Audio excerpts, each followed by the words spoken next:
Good morning, students, and a very warm welcome to this new class of Social Science 2, Subject Geography, Chapter 1, Resources and Development. Children, before moving further, I would like to ask you one simple question: that did you really go through the content?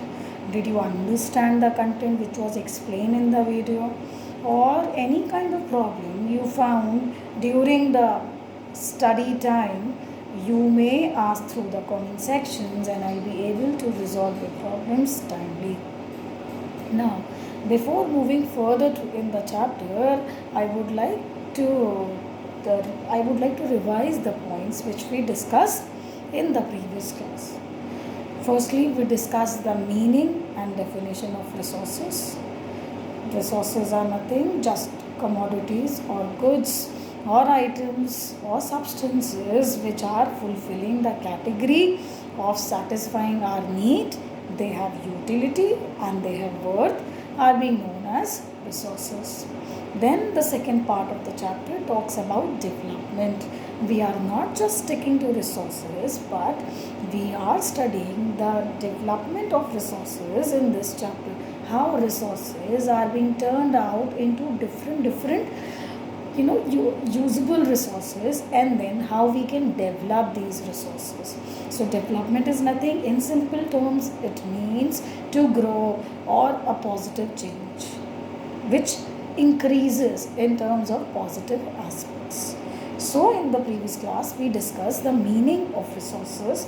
After that we discussed the interaction of humans with the physical environment, which is nature. Then the technology and the institution.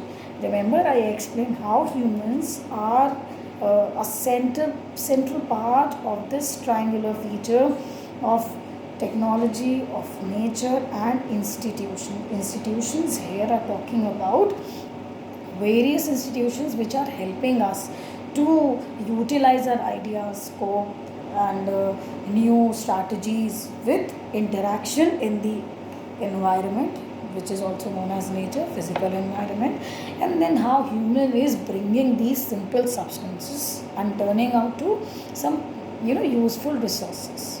So that was the interaction which we discussed in the previous class. After that we did a broad classification of the resources, where resources are classified into natural and human. Natural resources were further classified and human resources were further classified into the substance, structures, quality and quantity. Now let us talk about types of resources and into how many types the resources can be divided. So resources can be divided into various types depending upon some parameters. The first parameter, children, on the basis of origin. Children, the first parameter here I am talking about, it is because that resources can be classified into many types. But how are we going to understand that why, on what ground this resource is being falling into this category? Therefore, to understand this big classification, we need to go through the topics step by step. Number one, the first parameter on which we think the resources can be divided. The first very simple parameter of classification which we have been studying from junior classes is on the basis of origin. Children, again in social science the word origin is telling you the meaning in itself. Origin talks about in what form it comes to us, how it got originated, how this resource got originated, what was the origin of this resource, is helping us to divide these resources into two types. Then if we are seeing the word origin, on the basis of origin if we think, then we can simply guess the answer. Okay, in what form resources are occurring? It is either natural resource or it is man-made resource, isn't it? So man-made we are not talking about. Man-made resources are originally into existence because of humans. So here we are talking about natural resources which are available on the basis of origin. Then on the basis of origin, we will be dividing these resources, natural resources, into two types. two big types on the basis of origin. So this origin is the first parameter of division of resources. So under this parameter of origin, now the two divisions are biotic and abiotic. Children, biotic resources, again from the name itself is telling you biological, which has life in it. So biotic resources are nothing but simply the resources which have life in them. And we all can answer to this question, which resources have life in them? Flora, fauna, isn't it? So these resources are coming under the category of biotic resources. Then if we talk about abiotic, opposite to biotic, abiotic, again it is under this big category of natural resources, but the two divisions are different. First was biotic, which was having life in it. Second was abiotic, which is composed of non-living things like air, water, land, isn't it? Mountains. All these are abiotic resources, children. Can you see this picture is well explaining this vegetation part is being categorized with this arrow as biotic, and this plain barren land with water beneath is being characterized as abiotic. In simple words, if you need to recall, first of all you need to learn the parameters. Then now we are studying the first parameter, which is on the basis of origin. Origin, we know the meaning itself. That origin means how it got occurred. So occurrence of resources which are naturally over the earth's surface are into simply two types. One which have life in them and the other which do not have life in them. So living things and non-living things. It is as simple as that to understand living things will be comprised of biotic resources and non-living things will be comprised of, non-living will be comprised of abiotic resources. So the plant life, the vegetation which has life in it is clearly being indicated as biotic resources, and the land, water which have no life in them are clearly indicated with abiotic resources. Now, on the basis, the second parameter, on the basis of exhaustibility.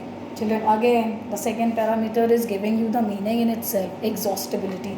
We often use this word, we get exhausted. The word exhausted is being used everywhere, every now and then. Exhausted means something which is over, got rid of, finished. So, exhausted, on the basis of exhausted means the criteria which is dividing the resources on the basis of exhaustibility, whether the resource is going to get over or whether the resources are going to be there available for a longer period of time. So if the resources are exhausted, they will be counted as exhaustible resources, which is non-renewable resources. And if the resources will not get exhausted, they are going to stay with us, they are going to be with us for a longer duration, then they are termed as renewable resources. It simply means renewable, which can be renewed, non-renewable, which is going to get exhausted. Children, again I am going to repeat this, on the basis of exhaustibility.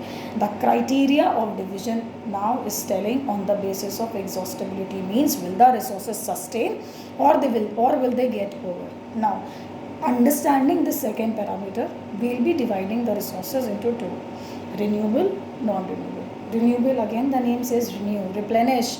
Resources which can be renewed, resources which can be replenished are being counted as renewable resources.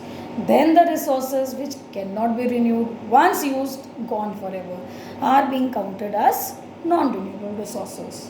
For example, sunlight, windmill are clear examples of generation of energy from these, plus they are in abundance in nature, in abundance, children. Whereas exhaustible resources are fossil fuels, minerals, etc. Now children, I'll read the definition of renewable and non-renewable resources for you all. Renewable resources or replenishable resources which can be renewed or reproduced by physical, chemical, mechanical processes, example solar energy, wind energy, forest, etc. are in continuous flow of resources. Then non-renewable resources, children. Non-renewable resources are formed over a substantially long period time. Minerals and fossil fuels are clear example. Let us quickly go through this chart which shows some pictures of renewable resources. Wind energy, power plants, then we have solar power plants, then we have nuclear power plants, then we have tidal energy here.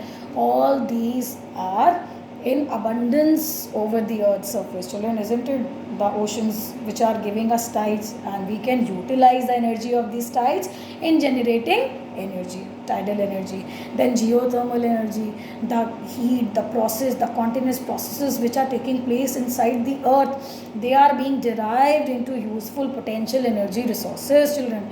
Then we have wind energy, ample wind which is blowing over the earth's surface are being now channelizing to produce wind energy, children. So all these renewable sources of energy, with the help of humans intellectual powers, their ideas, their advancements, their strategy, and with science and technology, children, of course, we are turning out these substances, these natural substances, into useful energy resources.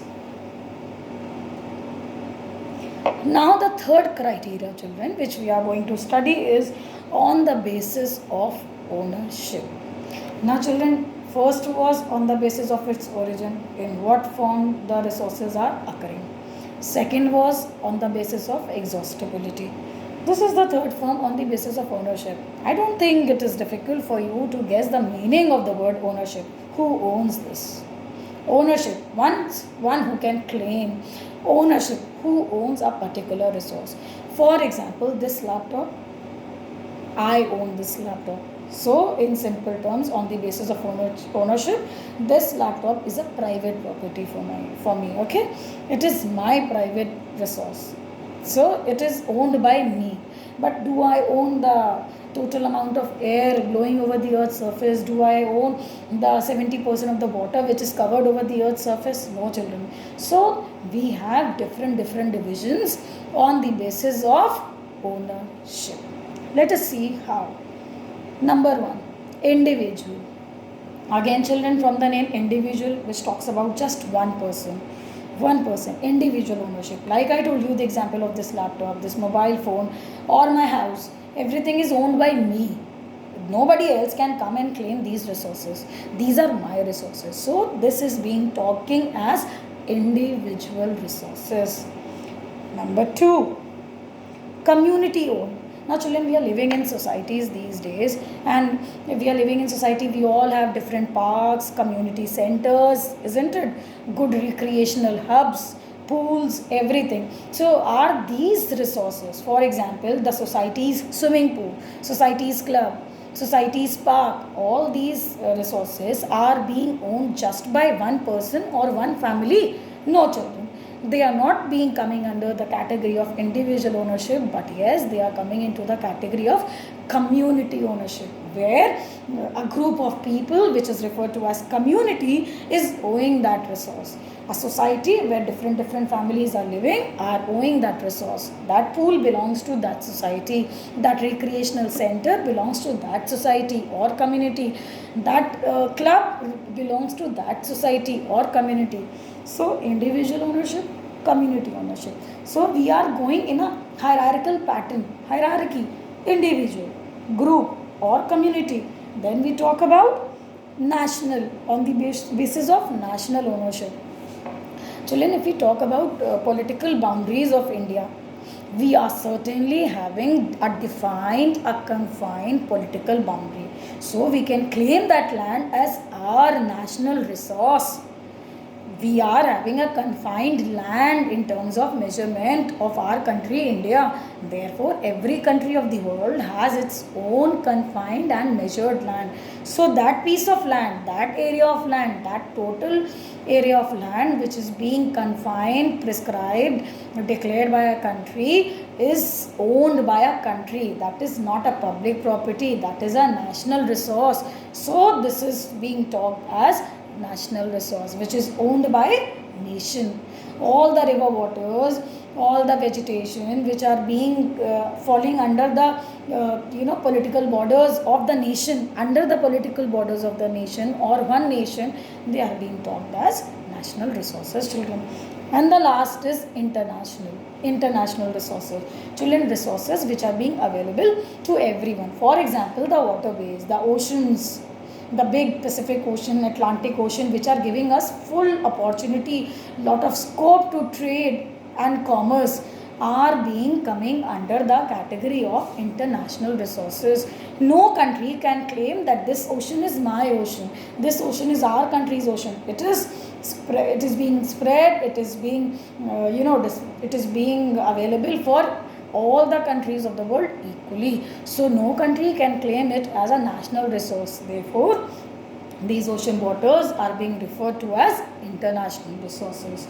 Children, I hope these four parameters, the four divisions on the basis of ownership are being clear. So till now we have studied three parameters: on the basis of origin, on the basis of exhaustibility, then on the basis of ownership. On the basis of ownership, we have four classifications: individual, hierarchy, individual, group, society or community. So individual, community, after that is national, and above all is international resources. So these were the four divisions under the parameter of on the basis of ownership. Now children, I would like to read the important characteristics of these four divisions of on the basis of ownership. Individual resources, children.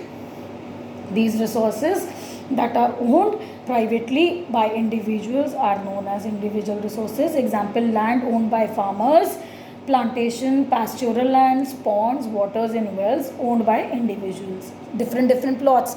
We construct our house by purchasing a particular plot, isn't it? Children, this is a very simple and a clear example. For example, if we need to get one house constructed for our family, of course the first thing we are going to do is getting one land purchased, registered on our name, so that legally, officially, that land belongs to us, isn't it? If I am planning to construct a house, I cannot go and construct anywhere, any ABCD place where I wish I can construct my house. For constructing that house which belongs to me, I need to own a land. So for owning a land, I need to purchase a piece of land which can be claimed only by me. And if I am going to purchase a land, then there are certain formalities which legally I can go for that. Right? Now, community resources, children. Community resources are the resources which are accessible to all the members of the group or community. For example, village common grazing lands, grounds, public parks, picnic spots or playgrounds. Children, national resources. National resources are the resources that belong to a nation. For example, roads, canals, railways, minerals, water resources, forest, wildlife, all these which we discussed are coming under this. Every single resource which is coming under the political boundary of one country are being termed as national resources, children. Then the term territorial water refers to the oceanic area up to 12 nautical miles from the coast. The country has legal powers to acquire even private property for public goods. Then they are telling how do we demarcate international resources, international waters, international boundaries. Up to, children, it is saying that 12 nautical miles from a country's sea coast. Up to 12 nautical miles, the sea waters are being considered to as our national resource. After that, we have no claim over the oceanic waters.